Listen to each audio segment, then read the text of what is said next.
Assalamu alaikum and welcome back to another episode of Manifesting Muslimah. And in today's episode, we are going to talk about the names of Allah subhanahu wa ta'ala. Specifically, I'm going to go through 6 names that I personally love. Here's the thing, my darling.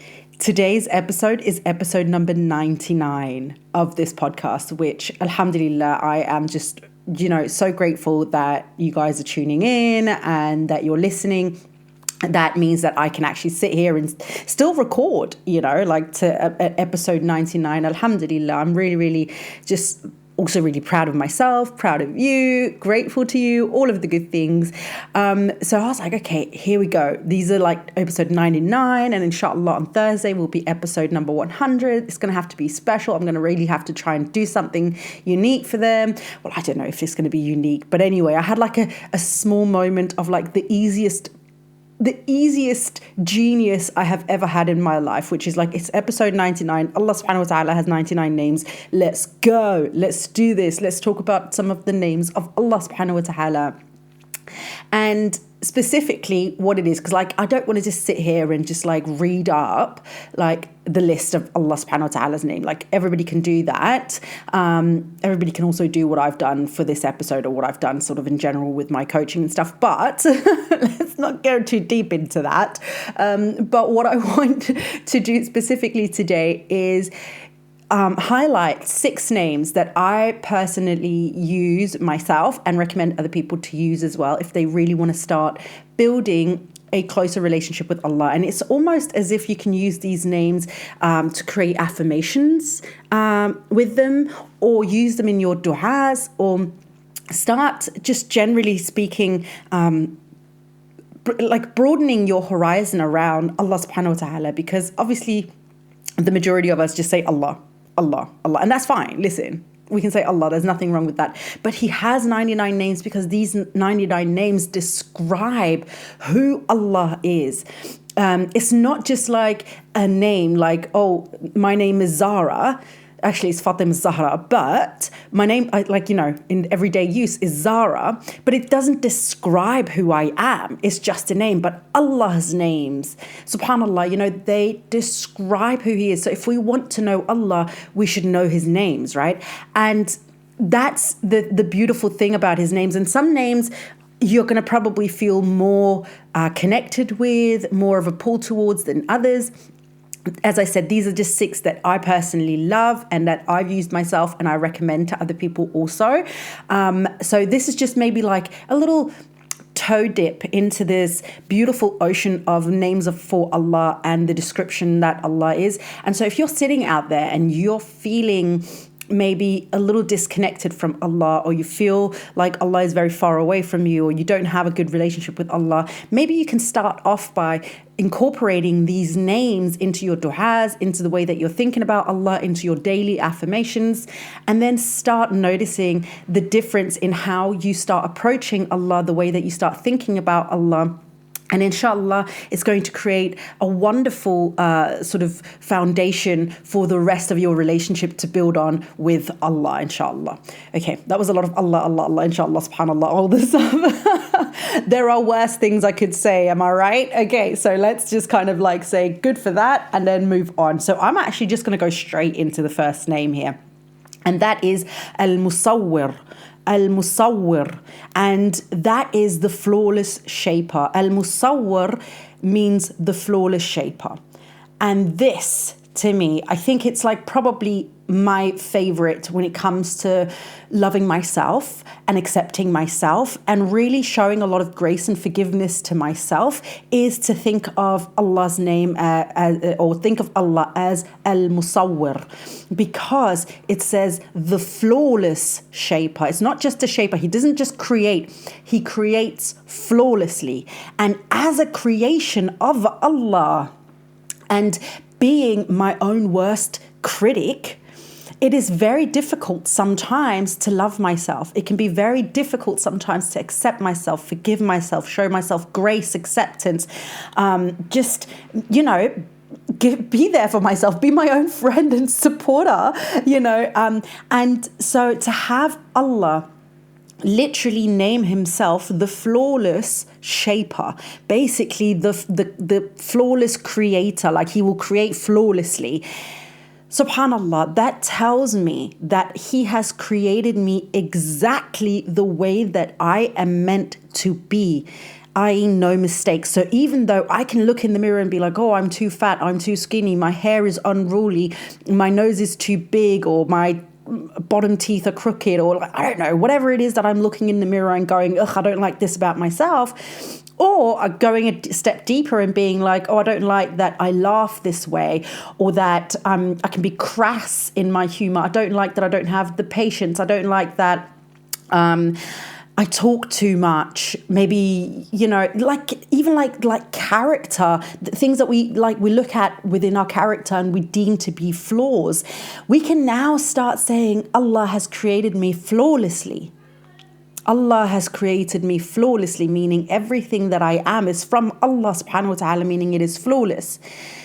And I am the one who can make it bad. I am the one who can put a negative spin on it. I'm the one who can exaggerate things so that it is no longer a flawless thing, but it can become a burden. It can become a bad characteristic. It can become all of these different things. But at the base of it, Allah subhanahu wa ta'ala created me this way, i.e. I am flawless in his, excuse me, I am flawless in his creation of me. So if I stick to who I actually am, the way Allah subhanahu wa ta'ala has created me, and I don't divert, I don't bend to peer pressure. I'm not trying to be something because other people are this way, and I'm not trying to pervert my own journey socially or whatever by copying others and whatever, then I'm actually flawless. Then I am actually a creation of Allah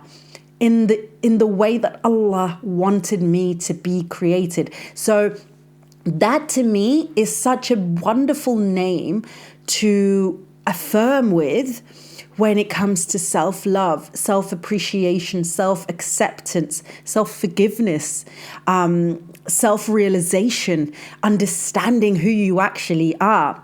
And this is something that is really important when you're trying to, whether you're trying to heal yourself, whether you're trying to go to the next level, if you're trying to become, trying to grow your deen in different ways, trying to move closer to Allah, whatever it is, it will have to come from you as well. And so understanding that you, at the very core, at the very base of who you are, has been created flawlessly by Allah, you can easily rest in the assuredness of who you are as a servant to Allah, instead of what most of us tend to do, which is to criticize ourselves, which is to talk badly about ourselves, which is to think the worst of ourselves, which is to think that Allah thinks the worst of us when we're coming to Him, asking Him for favors, praying to Him, saying thank you, asking for forgiveness, whatever it might be. Like, we're just assuming that Allah, because He knows who we are and He's seen all the bad things we've done and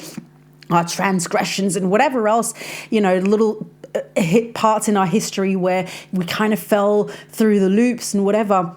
We're thinking that He's focusing on this, when in reality, He's looking at us and He's saying, I have created you flawlessly.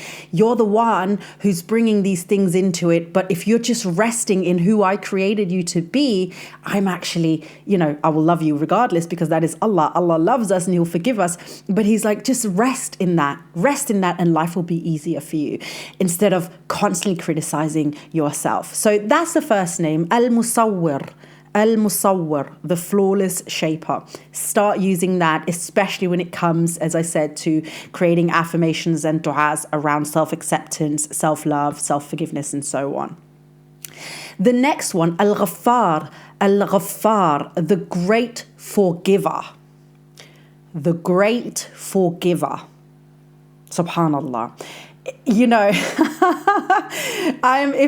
you could see my face as I'm sitting here and recording this episode, well, most of the episodes in general, but this episode specifically, I haven't stopped smiling, and my smile is big because even just repeating the names, it really brings such an assuredness of my love towards Allah, because the names bring peace with it. It brings joy. It brings that assuredness. within myself, within my religion, within Allah, from me towards Allah. And I really hope it does the same for you, because he's given it to us. He's not asking us to figure it out on our own. He literally said, here it is. You don't have to question it. This is who I am. I am the great forgiver. So we don't have to worry about whether or not Allah is going to forgive us for our transgressions, our sins, our mistakes. We don't have to think about this because Allah has already said it. He is the great forgiver, the most forgiven, the oft forgiven, right? He will forgive everything as long as you ask for that forgiveness. So Al-Ghaffar, the great forgiver. By the way, forgive me if my Arabic pronunciation isn't like 100% perfect. I do try, but sometimes it does slip a little bit. But the great forgiver is such a beautiful thing for us to rest on in moments when we feel unworthy. In moments when we feel like, why should Allah bless me with something? Because Allah knows what's in my past. It wasn't that long ago that this, that, and the other. Well, earlier today, X, Y, and Z. So, you almost feel bad for coming to Allah and asking for more or complaining about something. Maybe, I don't know, maybe you did something earlier and you kind of caught yourself and you're like, oh, that wasn't my proudest moment. And you want to pray and then you feel almost like a hypocrite coming to prayer or coming in your dua asking for something, because there's that part of you that's like, oh, I should have done better. I should have known better, whatever it might be. Allah is Al-Ghaffar. He's the great forgiver. He's the great forgiver. He doesn't bear grudges. He's not the bearer of grudges. That is not who Allah is. Allah is the one who forgives. He's such a good forgiver that he's the great forgiver, in fact. Like he's not just the forgiver, he's the great one. He's the best at forgiving. He forgives when we struggle to forgive ourselves. He's already forgiven us. So we're the ones who might be holding on to something from the past, from, a moment ago, from thoughts that we sometimes have a difficulty controlling. And we have a difficult time letting it go for ourselves and for the people around us, but Allah has already forgotten it because He knows. He knows. We've already asked for forgiveness for it once. If you haven't, do it because Allah will forgive you. So, using that really, in affirmations that we use daily, or using this name in the du'as, when we're asking Allah for forgiveness, Allah loves this. Allah loves this because we are acknowledging Him for who He is. We're not coming into the du'a saying, with doubts, with hesitation. We're coming in with the certainty and we're affirming it to Him. I know You are the great forgiver, and therefore I ask that You forgive. The rewards in that. The rewards in that from Allah to you for coming in with that certainty around who Allah is based on who Allah has told you He is. That is a beautiful thing, and Allah loves that because we're not leading with doubt, hesitation, fear. We're leading with love and understanding that Allah is the one who will never break a promise. He will never break a promise. So if He says He's the great forgiver, trust Him. Trust Him. Don't doubt that. Trust it. So when you're sitting there and you're struggling with something, don't rest on yourself. Don't rest on other people's forgiveness. Don't rest on even your own forgiveness. Rest on the forgiveness of Allah subhanahu wa ta'ala, because He is the one who is the great forgiver. He is the one who can forgive you, and He will forgive you to the point where it doesn't matter if you still feel a little bad for stuff and you're still carrying the lessons around with you. It is forgiven. It has been forgotten, and Allah has moved on. He's looking at your future, not your past. And what a wonderful God that is. Okay, moving on to Al-Kareem. Al-Kareem, the most generous. Ooh la la, I love this one. Girlies, okay, huddle up. The most generous. Listen, like, I'm going to say something right here, okay? Maybe this is just my joke, but you know how like some of us are like, oh, I want to marry a man who's generous? you already have somebody who's generous. Like, I don't know if you get me, sis, but like, I already have somebody who's generous. I have Allah subhanahu wa ta'ala. Like, listen, I'm not going to complain if I marry another person. And I say another person because I'm divorced, in case you didn't know that. But if I marry another man again, I would love for him to be generous. But I have a generous. So I'm not desperate for generosity in other people. I'm not seeking out generosity in other people necessarily, because I have the most generous on my side. I have Allah subhanahu wa ta'ala, which makes me rest in comfort, in ease, knowing that I don't need other people's generosity as long as I have Allah's generosity on my side. It doesn't matter if nobody wants to give me a single penny or a pound for the rest of my life. If Allah wants to give me riches, there is nothing that nobody can do to stop those riches from coming my way. And as a result, I can rest assured that nothing is going to stop me from getting the things that I want if Allah is pleased with me. And what a wonderful thing that is. Again, there's nothing wrong with wanting a generous husband, generous friends, generous family. But if you have the most generous on your side, it kind of takes the pressure off a little bit. And here's another thing about this name that is so wonderful to use in your daily affirmations and in your du'as, to call upon Allah within your du'as, to ask Allah, the most generous, to come in, Ya Al-Kareem, I wish that I would love for you to bless me with this thing. You're coming in acknowledging that he is the most generous. So why shouldn't he give you this? So you're coming in asking the most generous to give you more, because he's so generous, he will give you more. That is how generous he is, that he's like, you acknowledge, I already have so much and I'm so grateful. Ya Rabb, I love this, but Ya Al-Kareem, the most generous, I would like a little bit more. And Allah looks at you and he says, oh, you do know that I do be most generous. Allah doesn't speak like that. Well, I don't know how Allah speaks, but astaghfirullah, just in case anyway. Who am I to speak on his behalf?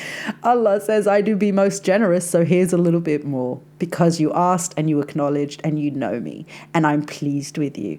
And that is a wonderful thing, to come into your du'as and knowing, with this knowing, this understanding of who Allah is, so that you're not going into your du'as, you're not going around your life thinking you have to seek generosity from other people, that you're the one who has to prove generously to everybody else. Of course, Allah has said to us we should also be generous people and give when we can and all these things, but we don't have to rely on this. If we don't have the generosity, we shouldn't be giving, we should also allow Allah to give. So if you don't have anything to give of your smile, give of something else, and then let Allah do the rest, because you know why? He is the most generous. So if your intentions are good and clear, then you can rest assured that Allah is the most generous and he will give, even if you cannot in that moment.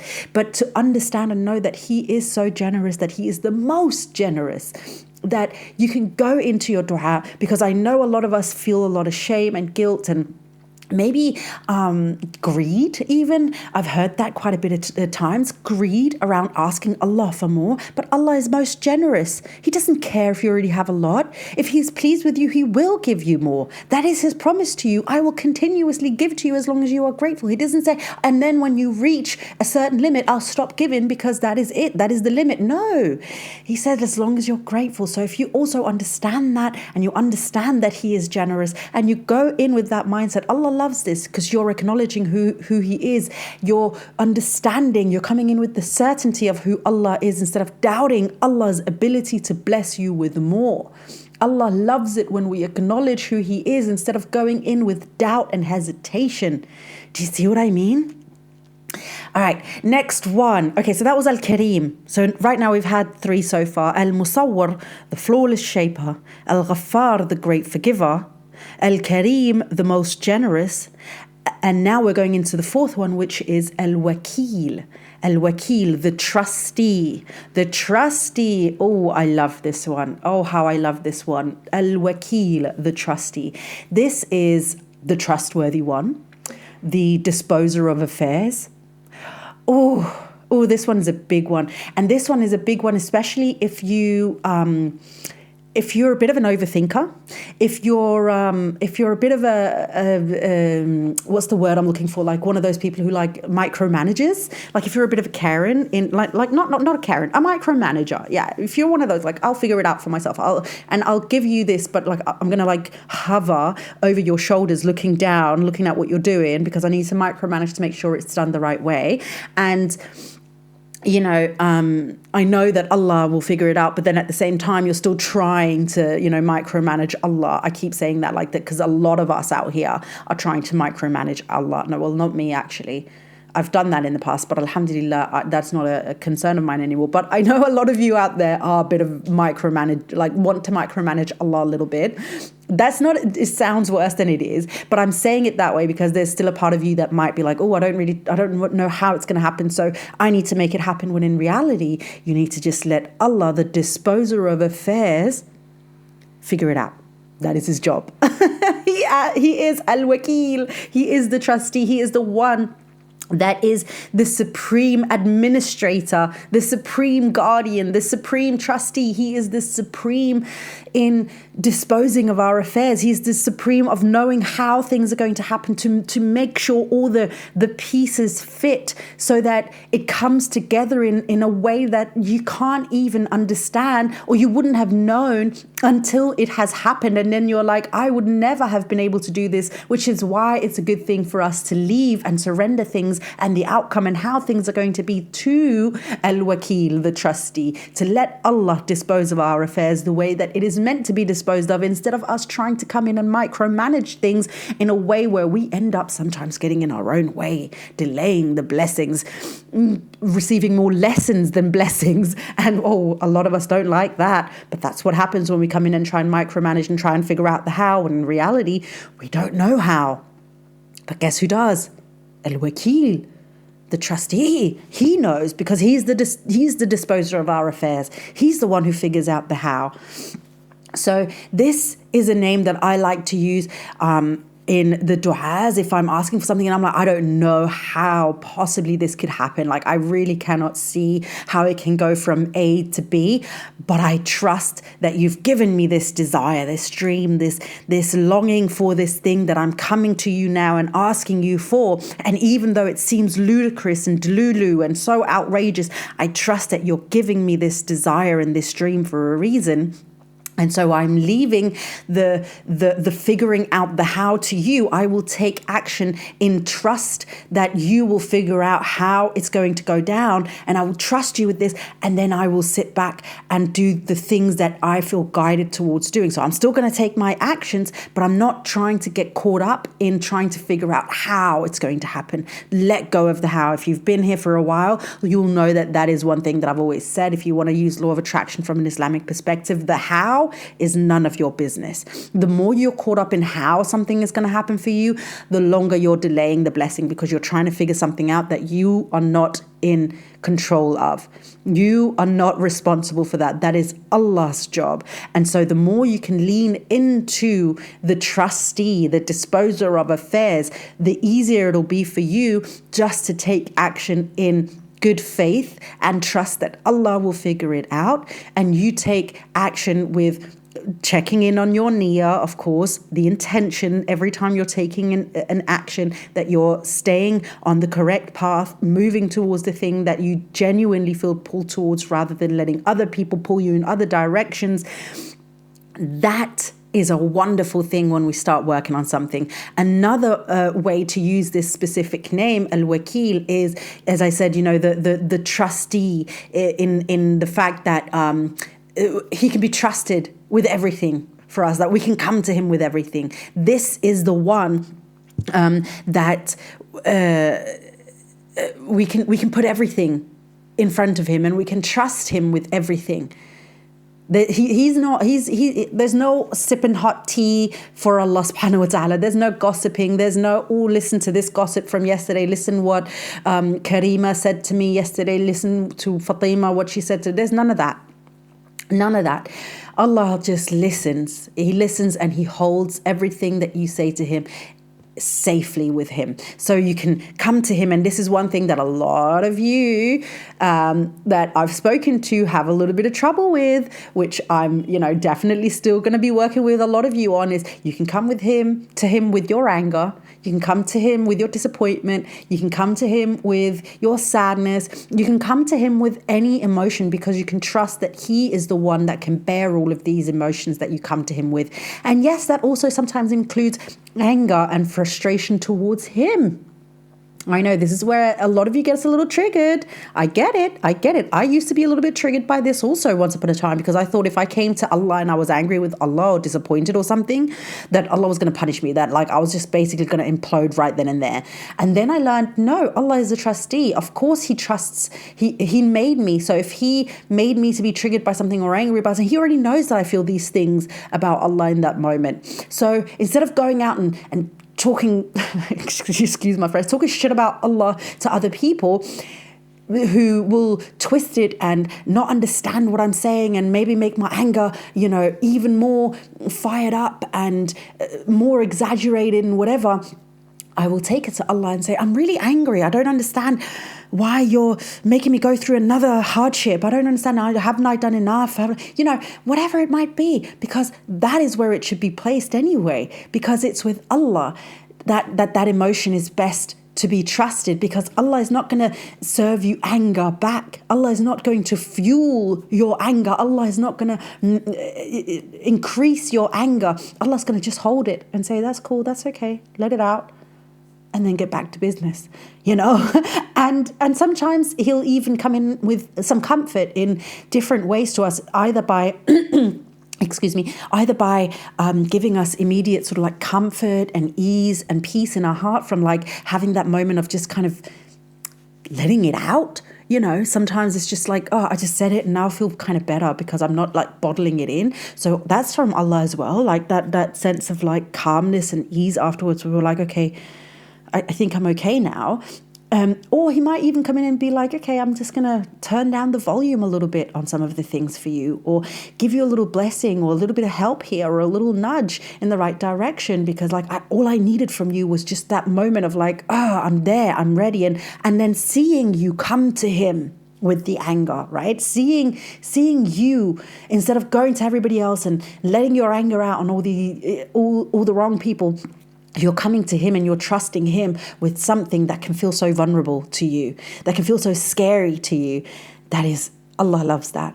Allah loves that, because Allah also knows, and you know at the bottom of your heart, that at the end of the day, you're really not angry with Allah. It's a moment. It's not a state of being. It is not where you are for the rest of your life. It's a moment of frustration, because you're a human created with human emotions, and you will have them. And sometimes, they'll be directed towards Allah.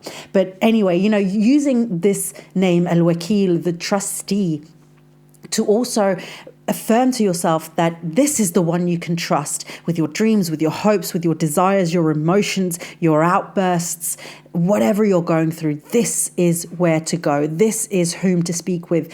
And know that it is not about whether or not other people can handle your emotions and your dreams and contain all of that for you. It is to go to the right one. And that is Al-Wakil, Allah subhanahu wa ta'ala. Okay, next one, Al-Mujib. Al-Mujib, the responsive one.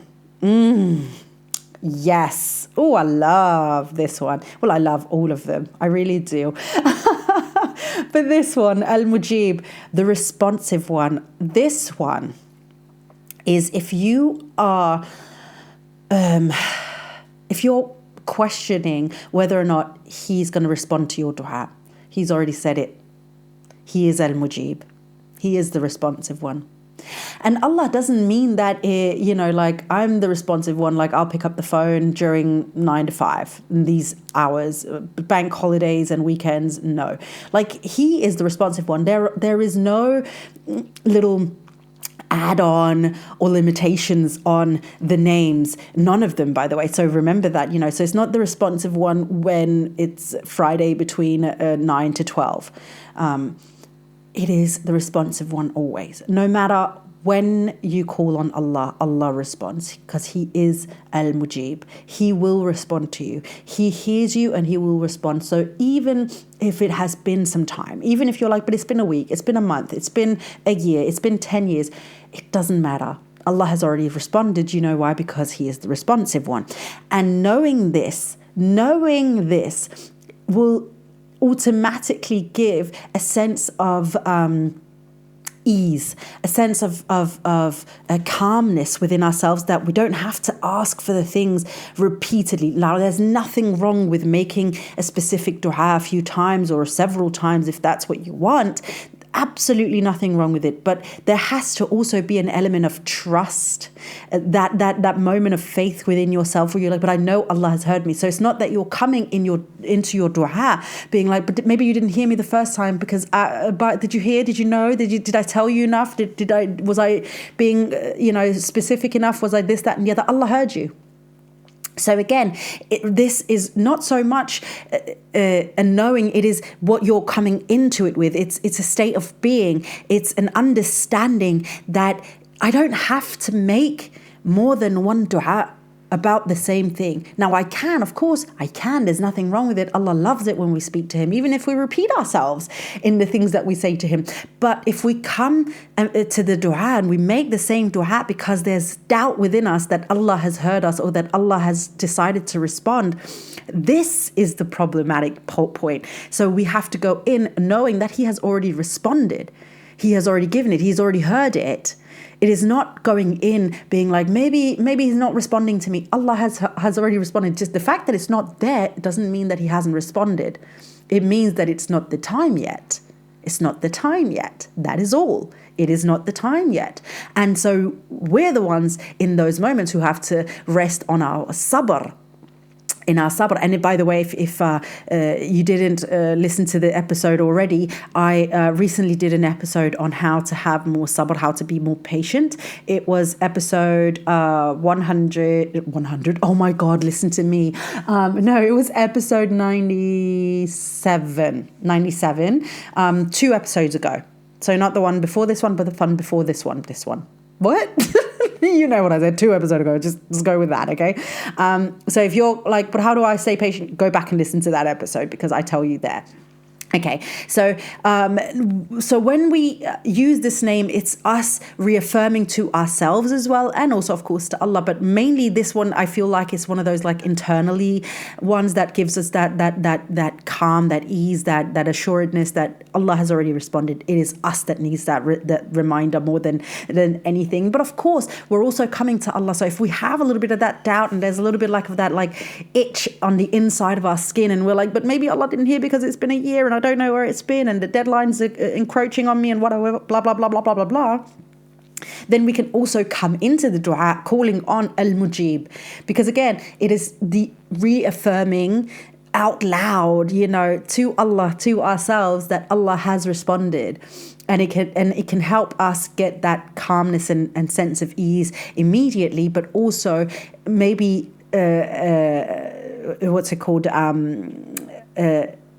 ask inadvertently of Allah to help us find that ease. So He might be like, okay, see, you used that name for a reason, and so I will come in and give you a sense of ease, or make you feel a little bit more calm, or have that like a little bit lean more into that trust of me having already responded to you, because you've used my name, Al-Mujib, the responsive one. So that's a good one. I personally use that very much for myself in trying to sort of like rest more in, when I feel like, oh, it's been so long and the thing hasn't happened yet. Al-Mujib has already figured it out, and I don't need to keep asking for the same thing because He is the responsive one. Okay, the last one that I want to mention today is Al-Mughni, the enricher. I don't know if I'm like pronouncing that correctly, so do forgive me if if it sounds weird out of my mouth, but I am trying, so there's that. So for this name, it means the enricher. Al-Mughni, the enricher. And I love this because you know what? I'm not so proud that I can't say that there's still a huge part of my nafs that is, basic ego driven. I would like to be enriched in every way in this dunya, of course in the akhirah as well, but there is definitely a big part of me that is also very much stuck in dunya. Inshallah, Allah will help me to elevate my level of nafs to more than just this. But I'm not in denial of the fact that I would also like to be enriched in all sorts of ways. And what I love about this name specifically is that there isn't like a definition to how he will enrich, which makes it the enricher of everything, the enricher full stop. So it could be the enricher of knowledge, of financial. Who am I trying to big word up for you for? I can't speak today. I don't know what's going on. I don't know why I'm trying to make it fancy. Financial enrichment, it can be love, it can be an accumulation of stuff, it can be enrichment in sabr, qualities. It can be in all sorts of things, loves, family, marriage, children. It can be in anything. And I love that because it reminds us that Allah doesn't just say, I will only give you if it applies to this or if it falls into this category. Allah says, I am the enricher. I will enrich you with anything, like whether it be dunya related, akhirah related, it doesn't matter, because Allah subhanahu wa ta'ala is al-mughni. He is the enricher.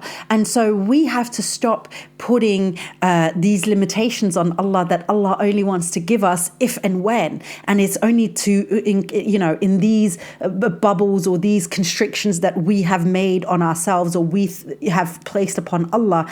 And that is one thing that I find, especially with people who struggle to come to Allah and make dua for things for themselves, especially when it comes to stuff like money and things like that. They start feeling guilty, like, why should Allah give me because maybe money is not good for me, maybe money will make me X, Y, and Z. And in reality, Allah said, He said, you can have money. I can enrich your life with money. As long as I'm pleased with you, as long as you are still my servant and you're coming to me faithfully and you're not allowing the things to, what's the word?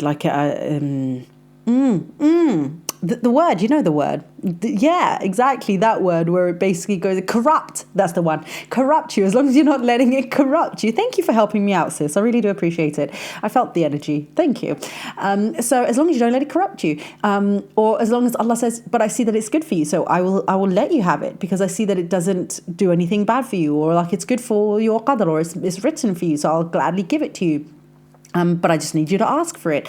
But that is one of the ones where a name that I would like to use and recommend for you to use also in your daily affirmations, in your du'as, to remind yourself that Allah's blessings have no limit in the way that He wants to enrich our lives. That there is no limits or no things that He won't give us. He will give us everything if it is written for us, if it is good for us, even sometimes if it's not good for us, because Allah knows that the lesson might be the thing that moves us closer to Him, that the lesson might be the thing that makes us understand that we shouldn't be chasing that thing. So Allah will give us. He is the enricher. He will always give us, and He will give us more, but you still have to ask Allah for it. And again, it's just another one of those names where it helps us move outside of our human understanding of Allah and understand that Allah is beyond, so far beyond, and that He has no limits. He's not putting these limitations on Himself to us. Right? There is no limitations to Allah. We're the ones who are placing these limitations. And so when we're going into our du'as and we're seeking out Allah with these limitations in mind, we're also inadvertently limiting the ability that Allah is going to come in and help us, because Allah will want us to appreciate and acknowledge who He is. And if we're not doing that, it's that famous hadith, Allah is to His servant as His servant thinks of him. So if you think there are limits to the way that you will get your du'as answered or whatever, and that Allah will not give you in certain categories, then that is what Allah will be to you, which is why it is so important to understand that Allah is the enricher full stop, period. There isn't like a little star sign and then like, but not in these fields. It is the enricher, full stop, period. So you can ask for anything. You can ask for anything and Allah will give it to you if He is pleased with you, right? So make sure that you're not placing limitations upon Allah that are not there, that Allah has never put on Himself, that He hasn't told you to put limits around, So that is just one of those reminders for us to use so that we stop going into the dua seeking out limitations from Allah subhanahu wa ta'ala. And over time, I really hope that it'll help you when you start like approaching Allah with His names and specifically Al-Mughni as well. You can start being more open and honest with Allah in your du'as, because I know that a lot of people are not. I only say this because a lot of you have said it to me like, oh, I don't know, I can ask for everybody else, but I'm feeling ashamed when I have to ask for myself, or I don't feel like He wants to give me this thing. He is Al-Mughni. He is the enricher. So ask, seek out Al-Mughni in your du'as. Seek out the enricher in your du'as. Ask Allah, ask Al-Mughni to enrich your life. Don't come in asking for the limitations because you don't trust that He will enrich your life. Come in with that trust and knowing that Allah will respond to you. He will enrich your life, and He's the most generous. So, okay, really quickly, just going through the names, the 6 names that I've gone through today. Al-Musawwir, the flawless shaper, really good one again, as I said, for building self-love, self-trust, self-forgiveness, all of these good things. Al-Ghaffar, the great forgiver.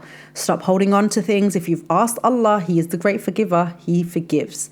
So stop thinking that Allah, looks at you with specific disdain towards your sins because, what's that sentence? I just so love it. What gives you, I can't remember it, but you've probably heard me say it. What qualities of sin do you have that are so great? I can't remember. Either way, that is just my mind going into a different direction. Forget that I said that. Moving on to Al-Kareem, the most generous. When you feel like you're asking for too much or you already have enough, come in to ask Al-Kareem, the most generous, because He will give you more. Al-Wakil, the trustee, the disposer of affairs, the one who can be trusted with everything that you come to Him with, the one who will know how the things are going to happen even if you don't know.